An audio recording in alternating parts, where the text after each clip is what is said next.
नमस्कार, ये आकाशवाणी है। अभी आप मनोज कुमार शर्मा से समाचार सुनेंगे।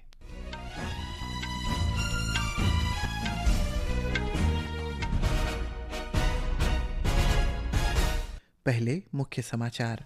प्रधानमंत्री नरेंद्र मोदी की नई दिल्ली में रूस के राष्ट्रपति व्लादिमीर पुतिन के साथ बातचीत जारी। दोनों देशों के बीच रक्षा, अत्याधुनिक विमान, अर्थव्यवस्था, अंतरिक्ष अन्वेषण और आर्टिफिशियल इंटेलिजेंस के क्षेत्र में समझौतों पर हस्ताक्षर होने की उम्मीद। प्रधानमंत्री ने कहा, रूस यूक्रेन संघर्ष में भारत शांति के पक्ष में। सरकार ने कहा, उम्मीद पोर्टल पर वक्फ संपत्तियों का पंजीकरण न कर पाने वालों पर 3 महीने तक कोई जुर्माना या कार्रवाई नहीं होगी। भारतीय रिजर्व बैंक ने रेपो दर में 25 आधार अंकों की कटौती कर 5.25% किया। वित्त वर्ष 2025-26 के लिए सकल घरेलू उत्पाद वृद्धि अनुमान को 7.3% किया। और चेन्नई में FIH हॉकी पर पुरुष जूनियर विश्व कप के क्वार्टर फाइनल में आज भारत का मुकाबला बेल्जियम से होगा। अब समाचार विस्तार से। प्रधानमंत्री नरेंद्र मोदी और रूस के राष्ट्रपति व्लादिमीर पुतिन के बीच नई दिल्ली में बैठक हो रही है। रूस के राष्ट्रपति के साथ अपनी बैठक में प्रधानमंत्री ने इस बात पर बल दिया है कि शांति का मार्ग ही विश्व का कल्याण कर सकता है। श्री मोदी ने कहा है कि यूक्रेन संकट के बाद भारत और रूस लगातार बातचीत कर रहे हैं और ये दोनों देशों के बीच विश्वास को दर्शाता है। प्रधानमंत्री ने कहा है कि दुनिया आज तक कोविड सहित कई संकटों से गुजरी है। उन्होंने आशा व्यक्त की है कि बहुत जल्द दुनिया चिंताओं से मुक्त हो जाएगी और वैश्विक समुदाय ने आशा के साथ सही दिशा में आगे बढ़ेगा। प्रधानमंत्री ने जोर देकर कहा है कि भारत हमेशा से शांति का पक्षधर है। मैंने हमेशा कहा है कि भारत न्यूट्रल नहीं, भारत का पक्ष है और वो पक्ष शांति का है। हम शांति के हर प्रयासों का समर्थन करते हैं और हम शांति के हर प्रयासों के साथ कंधे से कंधा मिला करके खड़े हैं। पूरे विश्व ने कोविड से लेकर के अब तक कई संकटों से गुजरा है। हम आशा करते हैं कि बहुत ही जल्द विश्व को चिंताओं से मुक्ति मिलेगी और एक सही दिशा में प्रगति के राह पर विश्व समुदाय को एक नई आशा पैदा होगी। रूसी राष्ट्रपति ने कहा है कि पिछले कुछ वर्षों में भारत ने दोनों देशों के बीच संबंधों को मजबूत करने के लिए काफ़ी काम किया है। उन्होंने कहा है कि दोनों देश उच्च तकनीक वाले विमान, अंतरिक्ष अनुसंधान और AI सहित सहयोग के अन्य क्षेत्र में मिलकर काम कर रहे हैं। दोनों नेताओं ने द्विपक्षीय संबंधों में प्रगति की समीक्षा की और आपसी हित के क्षेत्र और वैश्विक मुद्दों पर विचार विमर्श किया। दोनों देशों के बीच रक्षा, व्यापार, अर्थव्यवस्था, स्वास्थ्य, शिक्षा, संस्कृति और मीडिया से संबंधित क्षेत्र सहित कई समझौतों पर हस्ताक्षर होने की उम्मीद है। आज सुबह राष्ट्रपति भवन में श्री पुतिन का औपचारिक स्वागत किया गया। उन्होंने राजघाट पर महात्मा गांधी की प्रतिमा पर पुष्पांजलि भी अर्पित की।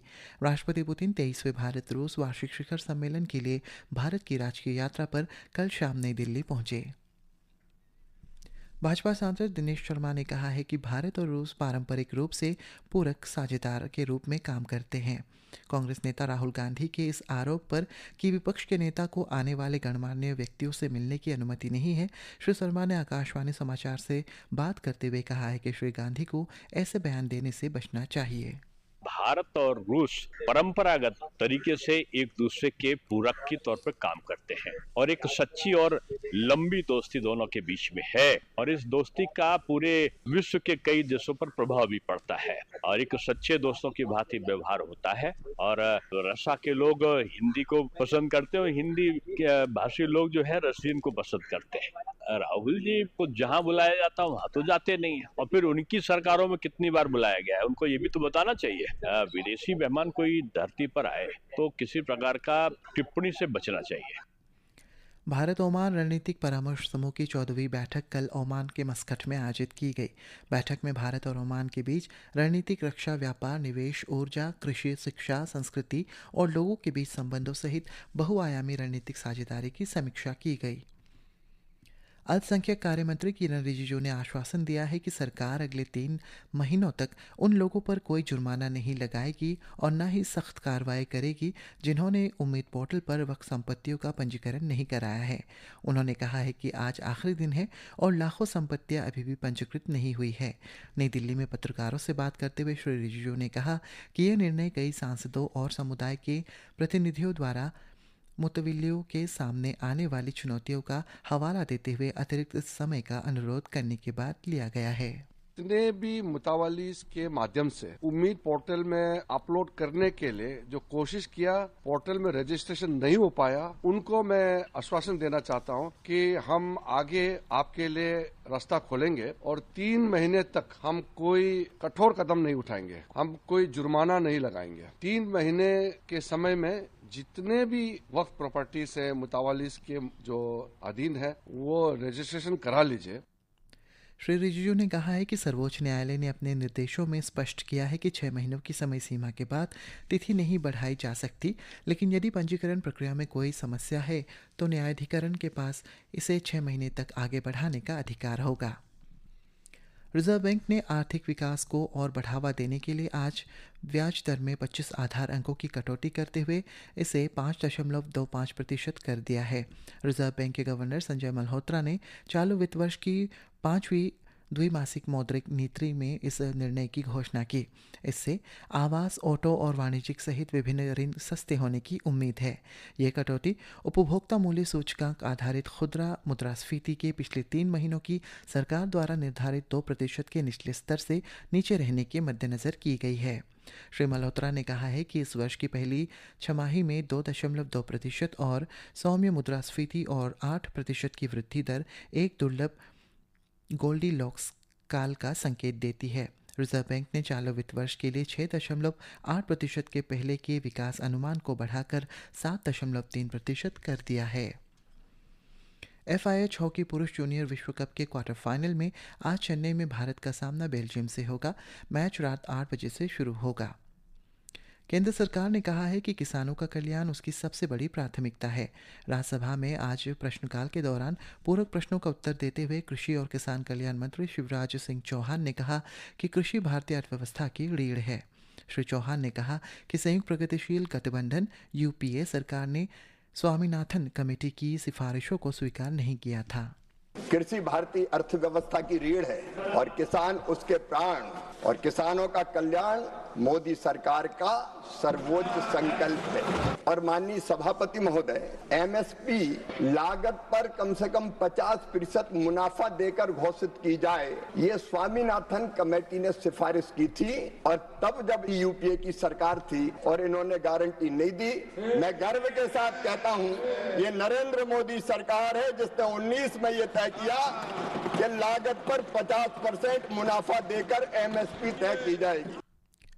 रसायन तथा उर्वरक मंत्री जगत प्रकाश नड्डा ने कहा है कि सूक्ष्म पोषक उर्वरकों की GST को 12% से घटाकर 5% कर दिया गया है।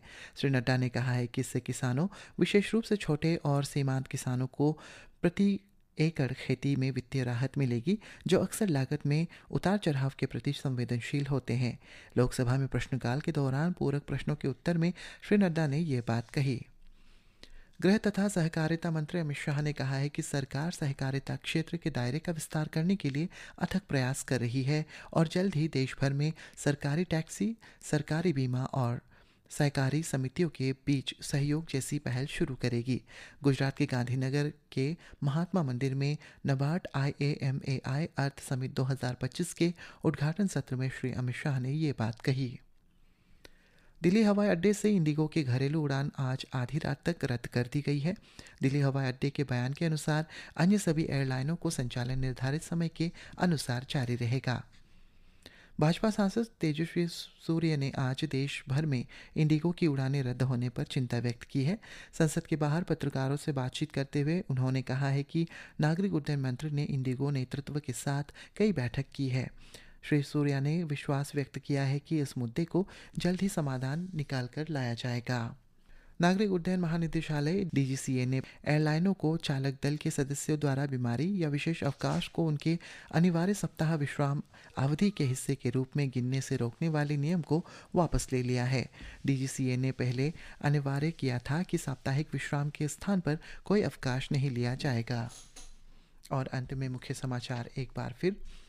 प्रधानमंत्री नरेंद्र मोदी ने नई दिल्ली में रूस के राष्ट्रपति व्लादिमीर पुतिन के साथ बातचीत जारी। दोनों देशों के बीच रक्षा, अत्याधुनिक विमान, अर्थव्यवस्था, अंतरिक्ष अन्वेषण और आर्टिफिशियल इंटेलिजेंस के क्षेत्र में समझौतों पर हस्ताक्षर होने की उम्मीद है।